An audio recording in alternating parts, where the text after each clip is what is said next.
Alors bonjour, ravi d'être présent avec vous aujourd'hui. On est à un horaire un peu difficile parce que vous avez peut-être déjà faim. Donc on va essayer de tenir les délais, mais on est sur un sujet qui nous semble très intéressant, qui nous passionne en tout cas, qui est le paiement. Peut-être juste pour introduire, le paiement pour nous c'est quelque chose qu'on a partagé tous ensemble. En fait c'est un peu l'aboutissement de tout le travail déjà réalisé par une entreprise. Une entreprise, son but c'est effectivement d'avoir une certaine rentabilité. Il y a beaucoup d'investissements humains, financiers, et là, l'aboutissement, c'est le paiement en fait, parce que finalement, on a besoin de convertir finalement tout le travail déjà réalisé. Donc ça doit bien se passer, que ce soit en termes de parcours client, et puis derrière, qu'il n'y ait pas en fait de difficultés réalisées quand il y a des difficultés, des problèmes en back-office. Donc le mot-clé, c'est l'efficacité. On voit, on le sait, j'ai pris quelques chiffres clés qui montrent qu'il y a encore un peu de travail. L'Observatoire de la trésorerie des TPE-PME indique qu'entre février et juin 2023, il y a plus 12% d'impayés. Ça me paraît assez fou, avec un impact évidemment sur la trésorerie. De la même manière, sur les délais de paiement, l'Observatoire des délais de paiement de la Banque de France, sur sa publication de cette année, donc pour 2022, indiquait qu'on était encore à 48 jours de délai de paiement bout en bout entre l'achat finalement et la réalisation d'un paiement. Donc, ça paraît assez énorme. Le paiement est soumis à beaucoup de drivers, beaucoup d'évolutions, que ce soit en fait sur les usages, que ce soit technologique, que ce soit réglementaire. Et donc l'idée aujourd'hui, c'est qu'on évoque un petit peu ces axes-là. Donc je suis ravi d'accueillir pour évoquer ces sujets Alexandra, qui est VP et General Manager IMIA chez GoCardless. Gilles, qui est responsable distribution digitale chez Alliance Trade. Edouard, VP Platforms et Marketplace chez Adyen. Et enfin, Jérôme, qui est CEO et fondateur de SlimPay. Donc pour commencer, en fait, le paiement, quand j'ai commencé à travailler, c'était il y a quelques temps maintenant, c'était des dialogues d'experts entre experts, c'est de la pure technologie. Et les gens s'intéressaient assez peu à ces sujets, qui étaient vus plutôt comme des contraintes. Et avec l'accélération finalement des modèles de distribution, la hausse du e-commerce, avec l'accélération qu'on a tous connue en 2020-2021, le paiement, on n'entendait même parler à la radio. Moi je me souviens d'un matin où je me suis réveillé sur France Info, j'entendais des publicités pour les solutions de paiement que je ne citerai pas ici aujourd'hui. Donc effectivement, je pense que sur le paiement, l'un des sujets qui fait qu'il y a une forte évolution et le paiement est maintenant au cœur de beaucoup de discussions, c'est le e-commerce, les changements des modèles de distribution et notamment les marketplaces. Donc Edouard, est-ce que tu pourrais nous faire un petit résumé en fait de ce qui s'est passé ces derniers temps avec un petit focus sur le marketplace? Alors un petit résumé, je vais voir. En tout cas, merci Sébastien pour la question.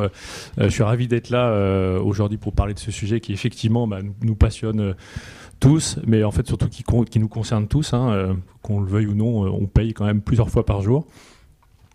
Donc ça nous concerne tous. En plus, c'est un sujet qui évolue en permanence. Et puis surtout, je pense que pour les entreprises, elles ont aussi aujourd'hui accès à des technologies qui sont modernes et qui permettent que le paiement se passe bien, en tout cas mieux qu'avant, donc bien pour leurs clients et aussi bien pour elles. Donc ça c'est important. Effectivement, c'est un enjeu majeur parce que l'expérience de paiement, si elle n'est pas optimisée, si elle ne se passe pas bien, ça veut dire quoi? Souvent, ça veut dire qu'on perd une vente, encore plus en e-commerce, enfin surtout en e-commerce, mais aussi qu'on peut perdre un client. C'est encore plus vrai, je pense, dans le monde de l'abonnement. L'expérience de paiement, le client, il est plus face à nous. Donc c'est un enjeu majeur. C'est un impact direct sur les revenus de l'entreprise. Je pense qu'on compte plus le nombre d'études qui ont montré l'impact colossal que peut avoir l'étape du paiement sur les revenus de l'entreprise. Et effectivement, comme tu le dis, Sébastien, la forte croissance du e-commerce ces dernières années, je pense, a aussi permis à beaucoup d'entreprises de prendre conscience que c'était important en fait et qu'il fallait investir en fait sur ce sujet-là. C'est pas qu'un centre de coût, c'est aussi vraiment un levier ça peut être un levier de business et c'est un levier de business. Et donc le développement du e-commerce et puis bien sûr l'essor des marketplaces et des plateformes qu'on a vu. Et donc si je prends un exemple, vous prenez Back Market, Marketplace, Uber, plateforme. Pourquoi c'est encore plus important pour ces acteurs-là?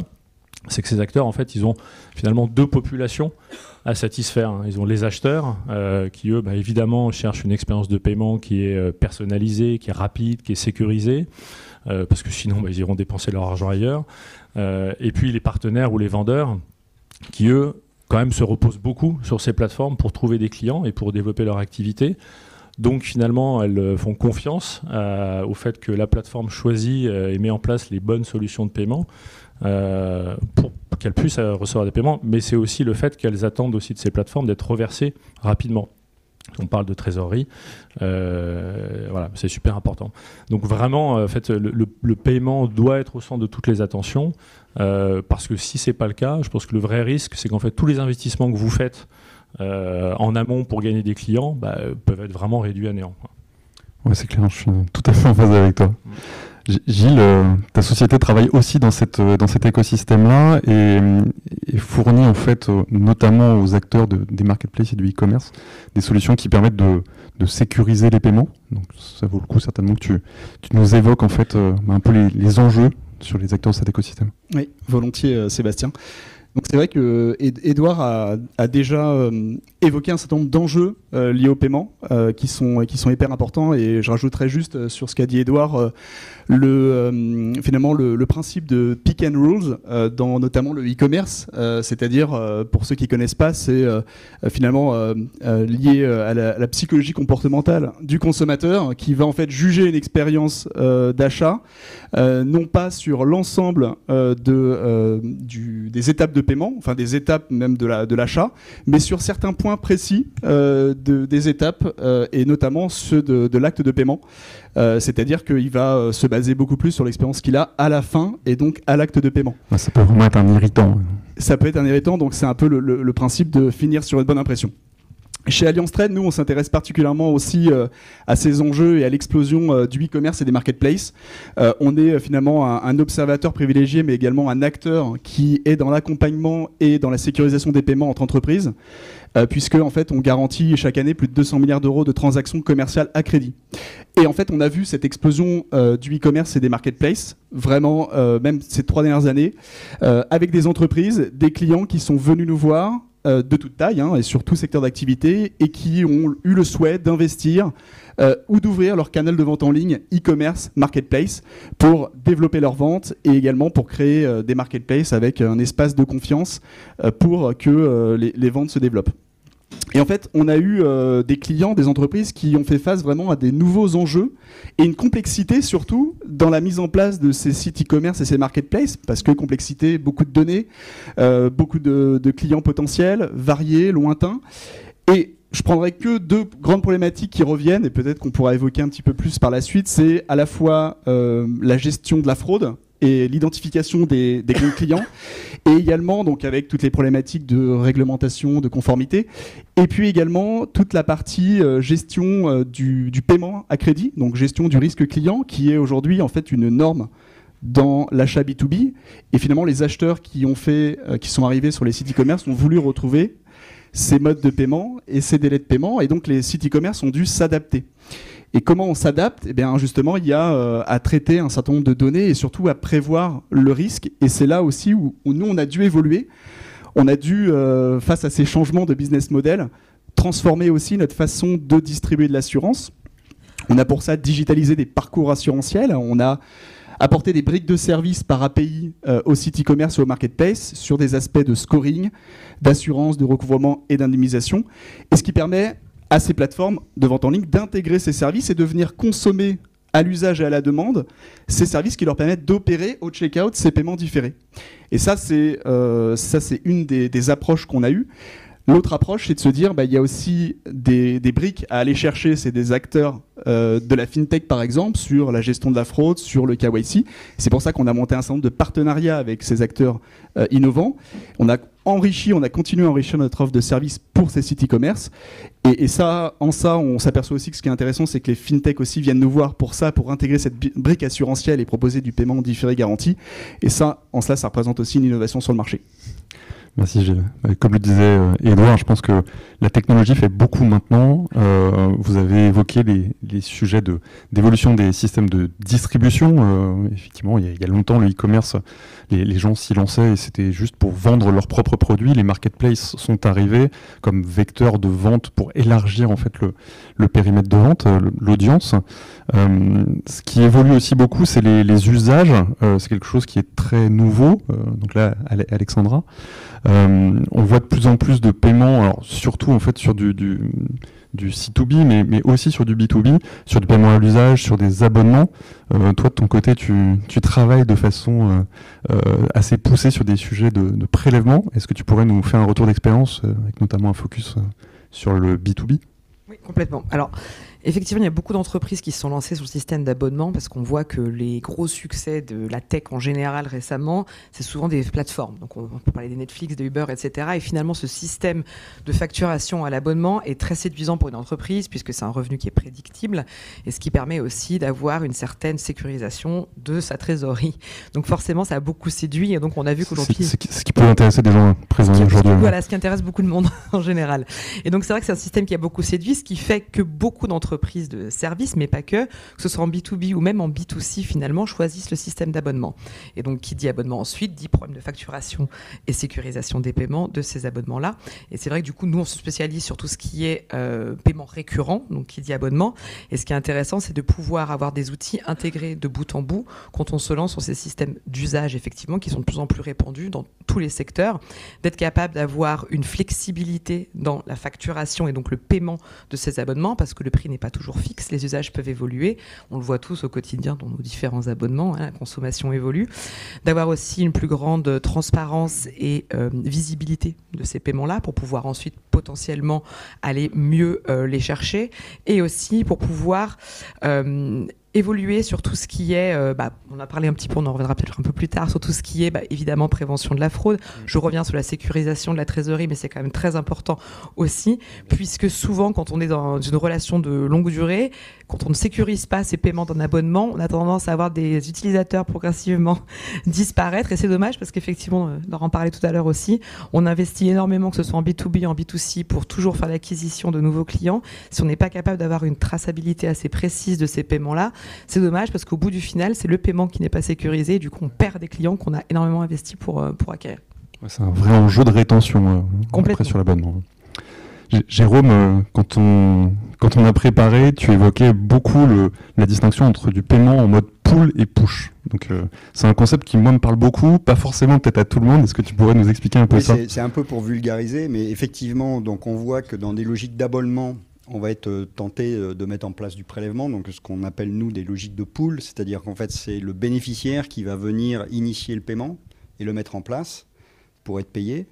Et puis il y a des logiques de push où en fait on va être plutôt en pied de facture, donc ça fait le lien par rapport à la conversation précédente, où en fait on va mettre une facture avec un QR code et puis on va déclencher un paiement en mode push. Et ce qu'on voit, c'est qu'en fait il y a des dynamiques push-pull qui génèrent des comportements complètement différents. D'abord, pour le consommateur, c'est différent. De faire un paiement push, on est un petit peu dépendant de sa volonté de payer. Donc, c'est un peu comme quand on attend un chèque et qui ne vient pas. Ah oui, je l'ai mis dans l'enveloppe n'arrive pas. On voit bien que dans certaines dynamiques, certaines entreprises, surtout dans le paiement inter-entreprise, ont intérêt à reprendre la main et être dans une logique pull, je tire. Mais à ce moment-là, elle s'expose à un risque potentiel de non payé, voire de contestation. Donc, il n'y a pas de solution idéale. Et il y a des comportements, même au sein de l'Europe, qui sont un peu différents, notamment dans l'inter-entreprise, où on va être, dans l'Europe du Nord, un petit peu plus sur du bill presentment, c'est-à-dire on va présenter la facture et on va faire un paiement push.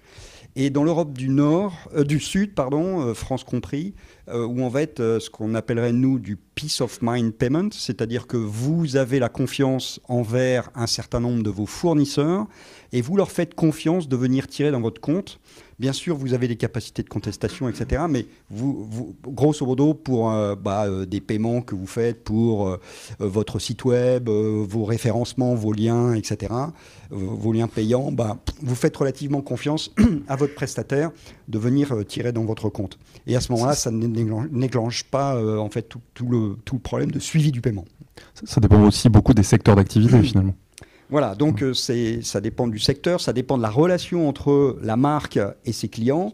Donc en inter-entreprise, sur par exemple des serveurs hébergés, là il y a c'est difficile de s'en sortir en 3 jours, quoi. Voilà, donc c'est clair que c'est une relation. Alors après, dans les modes de paiement, et notamment dans le prélèvement, il y a différentes protections du consommateur, parce que quand vous venez faire un paiement pool, en fait, vous venez vraiment tirer dans son compte. C'est un peu un droit que vous a donné le payeur et qui est donc encadré par la loi, et donc le payeur a la possibilité de contester pendant 13 mois et de venir reprendre ce qu'il vous a payé. Alors ça pose un petit problème en inter-entreprise, parce que vous pensez avoir sécurisé votre encaissement, notamment en prenant la main sur un paiement pool, et manque de chance, vous avez votre contrepartie qui va utiliser les règles de protection du consommateur, et qui sont de plus en plus fortes, pour pouvoir contester. Et c'est pas fini, ouais. Il y a des réglementations qui arrivent. Il y a une solution européenne qui s'appelle le prélèvement B2B, et qui permet, alors c'est un enrôlement un petit peu plus compliqué, le parcours est juste un petit peu plus compliqué, mais en revanche, vous n'avez plus la capacité, le payeur n'a plus la capacité de contester à partir du moment où le paiement est parti. Donc ça peut répondre à des dynamiques inter-entreprises où les montants sont élevés, où la prestation est importante, et où il peut y avoir un risque de non-paiement. Merci Jérôme. Dans le paiement de particuliers, il y a des mots qui ont fait le buzz ces derniers temps. C'est le BNPL par exemple, Buy Now Pay Later, ce qu'on appelait avant du paiement différé. Bon, il y avait des acteurs déjà qui faisaient ça depuis bien longtemps. Donc cette facilité de paiement, cette capacité à générer de la facilité de paiement pour ses clients, c'est quelque chose qui se transfère facilement finalement aussi côté entreprise en B2B. Gilles, est-ce que tu pourrais nous parler de ça ? Bien sûr, Sébastien, donc tu as utilisé le mot buzzword, donc c'est à moi que va revenir cette tâche d'expliquer en effet cette tendance. Donc oui, le BNPL en effet, donc pour expliquer ce que c'est Buy Now Pay Later, acheter maintenant, payer plus tard.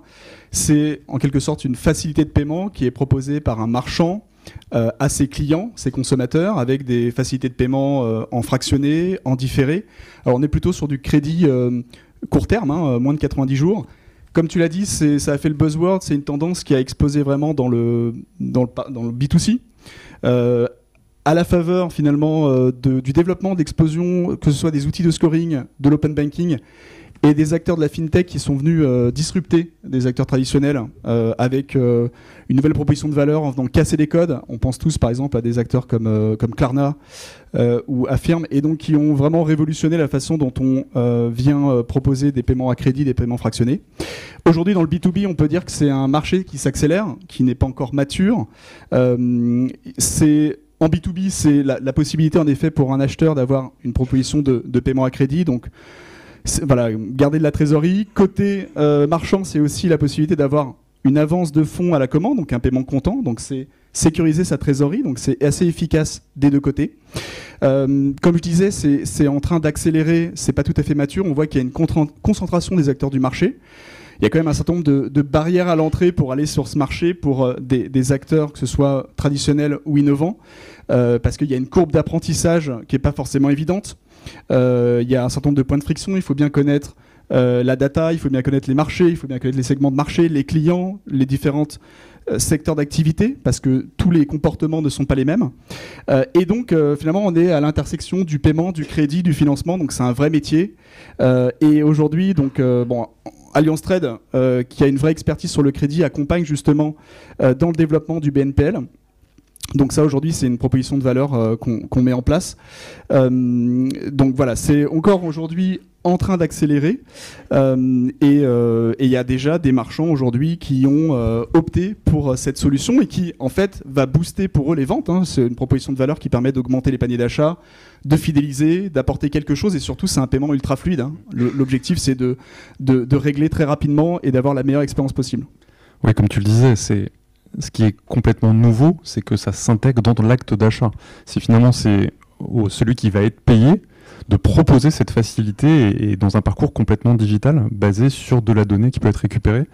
Et c'est ce qui me fait la transition avec la question que je viens de poser à Alexandra, puisque pour récupérer cette donnée, on est vraiment dans cette logique de récupérer de la donnée sur les comptes de paiement avec de l'open banking. Il y a des gens qui font ça très bien, que j'ai vu dans la salle aussi. Et est-ce que tu pourrais nous expliquer un petit peu en quoi ça consiste? Parce qu'on parle de DSP2, d'open banking, c'est des termes un petit peu ésotériques pour les gens qui ne sont pas dans notre domaine.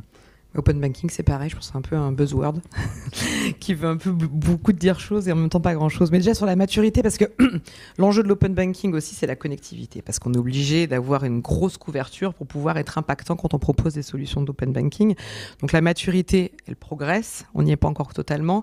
On prédit, alors les dernières études, il y a un petit peu, il y a à boire et à manger dans les études, mais on prédit environ 64 millions d'utilisateurs en Europe d'ici la fin de l'année prochaine.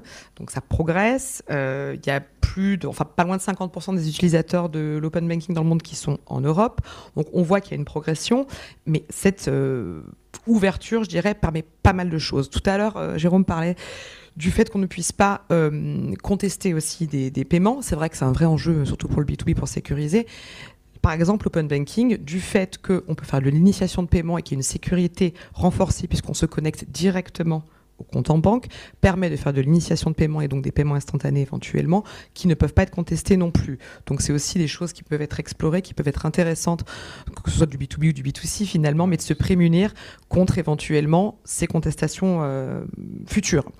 Autre sujet important, on a parlé tout à l'heure, mais c'est vrai que l'open banking permet de grosses avancées là-dessus, c'est tout ce qui est prévention de la fraude, puisque effectivement, le fait de pouvoir se connecter directement aux données bancaires permet de savoir si, par exemple, un payeur a été déjà identifié comme frauduleux, s'il y a suffisamment de fonds sur un compte, et donc si on pourra effectivement tout simplement payer. Donc l'open banking, c'est beaucoup de choses. Il y a aussi de la connaissance, évidemment. Donc on peut se connecter et récupérer tout un tas de données bancaires pour avoir une plus grande compréhension des usages.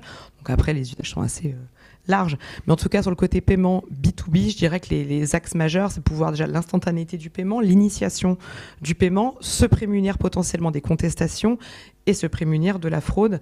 Et c'est vrai qu'on en parlait aussi, finalement tous un peu, tout ce qui est sécurité des paiements, ça reste un vrai enjeu et l'open banking permet quand même une belle avancée à ce niveau-là et donc de ne pas perdre trop de temps à ensuite aller chercher les mauvais payeurs, qui est toujours un enjeu dans toutes les entreprises, et donc de se concentrer sur des choses un peu plus sympas au quotidien. Ouais, ça permet d'augmenter un peu l'efficacité. Ouais.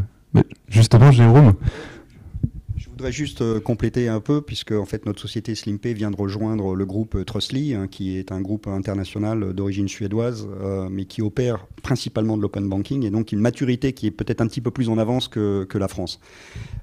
C'est une énorme opportunité, c'est-à-dire que l'open banking permet de développer, d'initier des paiements, notamment un paiement par virement, dans un parcours très simple, d'un paiement account to account, donc de compte à compte. Donc on ne passe pas par une carte bancaire, on n'est pas soumis à des plafonds et on est sur une logique où on paye en fait avec sa banque. Et grosso modo, pour un payeur, rien de plus sécurisant quand même de payer avec son compte bancaire et avec sa banque. Et donc tout ça dans un scénario complètement intégré, un parcours intégré. Donc c'est intéressant, donc les pays du Nord sont en avance, peut-être plus simple, il y a moins de banques, moins de payeurs, mais il y a une très forte maturité aujourd'hui d'open banking dans l'Europe du Nord, et on pense qu'elle va arriver sur la France, et permettre donc des paiements beaucoup plus fluides, de paiements de compte à compte. Donc c'est le grand enjeu, et c'est une révolution qui est aussi, mais pas que européenne, puisque ça se passe aussi aux États-Unis, où on paye avec sa banque, et plus tard en Asie.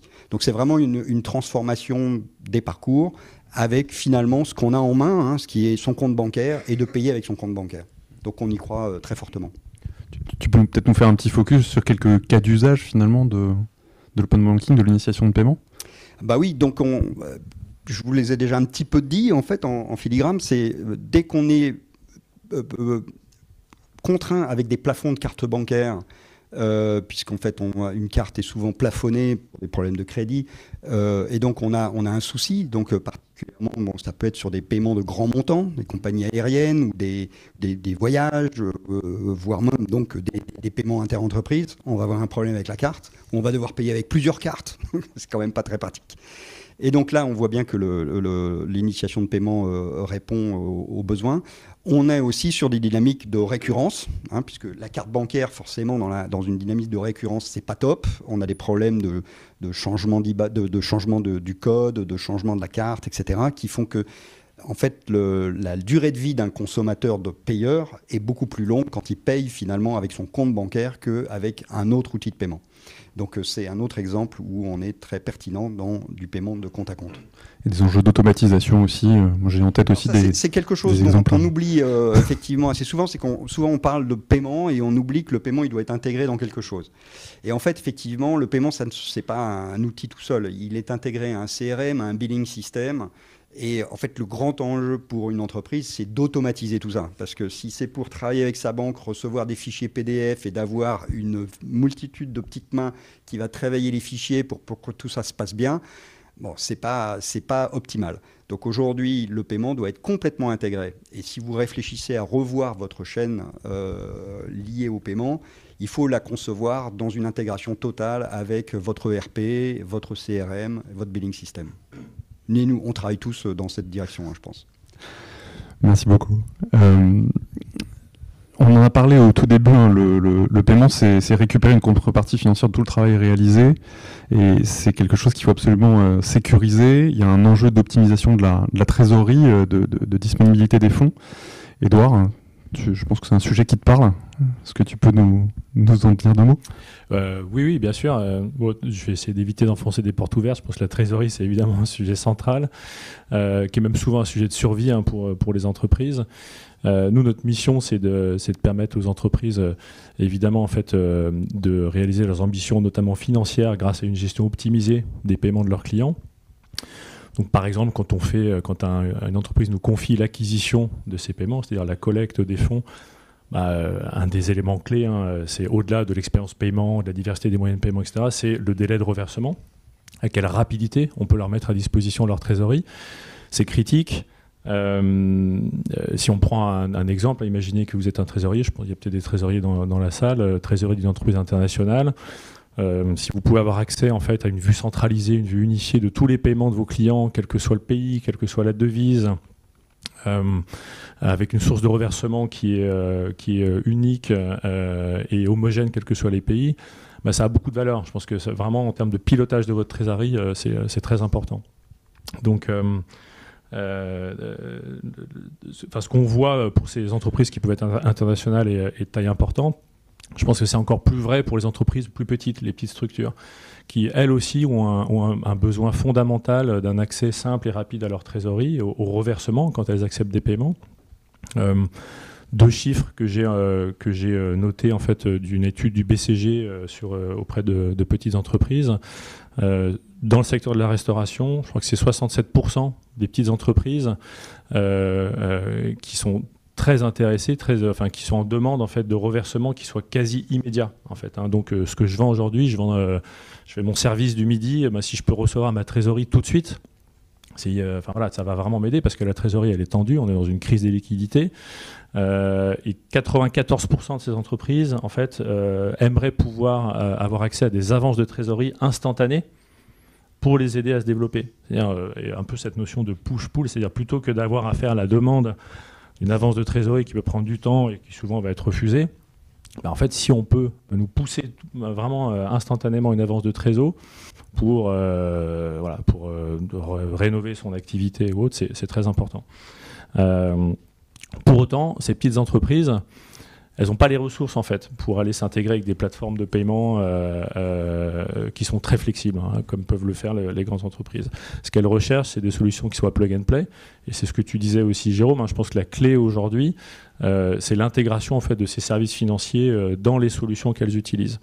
Et c'est pour ça qu'il y a un engouement vraiment très fort des petites entreprises. Notamment sur l'utilisation de services financiers comme le paiement, le compte bancaire, même l'avance de trésorerie directement intégrées dans les solutions qu'elles utilisent au quotidien, comme le logiciel de facturation, le logiciel de caisse. Voilà, donc c'est ça qu'on observe, et je pense qu'il y a un vrai sujet sur l'optimisation de la trésorerie grâce à l'intégration de ces services financiers. Merci beaucoup. Sur ce sujet du paiement, on l'a vu, on a beaucoup évoqué en fait d'évolutions qui permettent que le paiement se passe bien. Pour autant, c'est pas toujours le cas et ça peut générer beaucoup de crispation, que ce soit côté payeur ou côté payé. Edouard, tu me parlais d'un sujet, bon, c'est aussi un buzzword, mais d'intelligence artificielle que vous utilisiez aussi sur l'optimisation du recouvrement. Est-ce que tu peux nous en dire deux mots ? Oui, avant de revenir sur le mot buzzword, je vais revenir sur le mot crispation, puisqu'en effet, comme l'expliquait Edouard, le paiement il est vraiment vital en fait pour l'écosystème et les entreprises. Si je reprends aussi quelques données du rapport de l'Observatoire des délais de paiement, il y a plus de 19 milliards d'euros en fait de sortie, c'est-à-dire de manque à gagner en termes de trésorerie pour les TPE, PME. C'est à l'origine d'une défaillance sur 4. Bon, ça c'était pour casser un peu l'ambiance. Maintenant, c'est justement en fait ce moment où il y a ce qu'on appelle un impayé. Dans cette chaîne de paiement, à un moment donné, finalement, l'entreprise, elle peut plus faire face à ses paiements. Et c'est finalement un marchand, une entreprise qui vend, qui se retrouve avec un risque d'impayé fort et qui peut elle-même la mettre et la déstabiliser et atteindre sa trésorerie. Et donc c'est vraiment un moment critique. À ce moment-là, nous, notre responsabilité en tant qu'assureur, c'est d'agir vite, d'agir avec doigté, de préserver la relation commerciale. Et en fait, je voudrais juste revenir sur l'essence même de ce qu'est l'assurance. Finalement, c'est et la relation avec nos clients, c'est-à-dire que nos clients, ils se souviennent en fait de ces moments où on a su récupérer ces fonds, on a su les indemniser. Et j'en veux pour preuve, en fait, tout à l'heure, sur notre stand Allianz Trade, j'ai un monsieur qui est venu me voir et qui m'a dit alors, vous payez ? Donc voilà, c'est bien pour dire qu'en fait le client il va se souvenir de ce point de friction qu'est le paiement et à quel moment on va déclencher le paiement et c'est assez ingrat, mais dans l'assurance c'est la satisfaction client repose beaucoup là-dessus. Donc dans ces moments critiques, nous on doit agir vite. Alors pour ça on a doté nos équipes en fait de nouveaux outils qui vont permettre grâce à de l'IA générative de développer des scénarios et des stratégies optimisées de recouvrement en fonction des data et d'expériences de paiement qu'on a et en fait des analyses sur la solvabilité des entreprises, de pouvoir adapter rapidement la meilleure stratégie et d'aller aux actions les plus efficientes pour recouvrer et récupérer ces sommes impayées tout en préservant la relation commerciale. Et ça en fait ça fait gagner en efficacité à nos équipes, au client qui va récupérer son paiement plus rapidement et donc la satisfaction client. Super, mais écoute, merci Gilles. Peut-être pour finir, je vais vous donner la parole chacun dans le sens que vous voulez, peut-être avec un mot-clé qui synthétise peut-être finalement ce qui vous paraît le plus important dans les prochaines évolutions qui vont arriver dans le paiement interentreprise. Un mot, c'est difficile. Mais... Les deux, si tu veux. Fluidité, on va dire. Ouais. Fluidité. Je pense que fluidité parce que ça regroupe beaucoup de choses. Qui dit fluide dit sécure, dit rapide, dit confiance, dit beaucoup de choses. Donc je dirais la fluidité dans les paiements. Je pense que ce sera l'enjeu des prochaines évolutions. Notamment, on a parlé de l'open banking. Jérôme en a parlé également. Je pense que ça permettra aussi un peu plus de fluidité. Voilà. Je suis totalement en phase avec ça, donc je vais juste rajouter le mot confiance, donc la confiance entre les acteurs du paiement. C'est clé dans le paiement, ouais, tout à fait. Exactement, donc la confiance, elle s'acquiert aussi avec les outils et puis la connaissance qu'on a, que ce soit client, marchand. Donc c'est aussi un mot que je retiens. Alors nous, chez Adyen, on n'a pas de boule de cristal. On aime bien regarder en fait ce dont nos clients ont besoin maintenant, et c'est l'instantanéité. Et je pense que ce sera le cas aussi demain. C'est l'instantanéité dans les paiements, mais aussi dans les reversements. On parlait vraiment de la trésorerie. C'est encore plus en ce moment avoir accès à cette trésorerie le plus vite possible pour pouvoir l'utiliser, faire financer son BFR. Alors je suis tout à fait d'accord, mais je vais compléter, donc je vais prendre un autre angle. C'est individualisation. C'est qu'en fait, nos expériences de payeurs, c'est qu'on passe notre temps à répéter la même chose, à dire je veux payer avec telle banque, je veux payer avec tel compte, voilà comment je veux payer. Et on passe notre vie à répéter des choses que le système devrait intégrer et nous offrir sans nous embêter à chaque fois dans tous les parcours de nous redemander les choses qu'on a l'habitude de donner. Mais écoutez, merci à tous. Je pense que les gens seront contents parce qu'on est pile à l'heure. Donc bravo à vous, vous avez respecté le timing. Merci.